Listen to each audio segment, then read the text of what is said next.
వాల్మీకి రామాయణంలో వానర సైన్యం లేకపోతే బ్రిడ్జి పూర్తయ్యేది కాదు కదా. నిజమే, కానీ బ్రిడ్జ్ పూర్తవడానికి ఇంకో ఇద్దరు మహావీరుల పాత్ర కూడా చాలా ఎక్కువ ఉంది. అవునా? మహావీరుల ఎవరు వాళ్ళు? నల అండ్ నీల, వీళ్ళిద్దరు లేకపోతే అసలు రామసేతు పూర్తయ్యేదే కాదు. రామసేతు పూర్తవడానికి వానర సైన్యం ఎంత కష్టపడిందో దానికంటే ఎక్కువ నలుడు మరియు నిలుడు ఇంకా ఎక్కువ కష్టపడ్డారు. ఇంతకీ ఆ నలాయన్ నీల ఎవరు?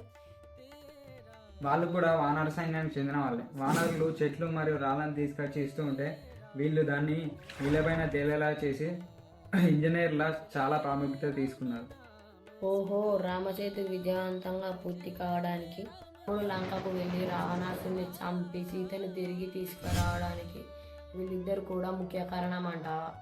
వీళ్ళు రామసేతుని నిర్మించడం కాదు, యుద్ధంలో చాలామంది రాక్షసుల్ని చంపి వాల్మీకి రామాయణంలో ముఖ్య పాత్ర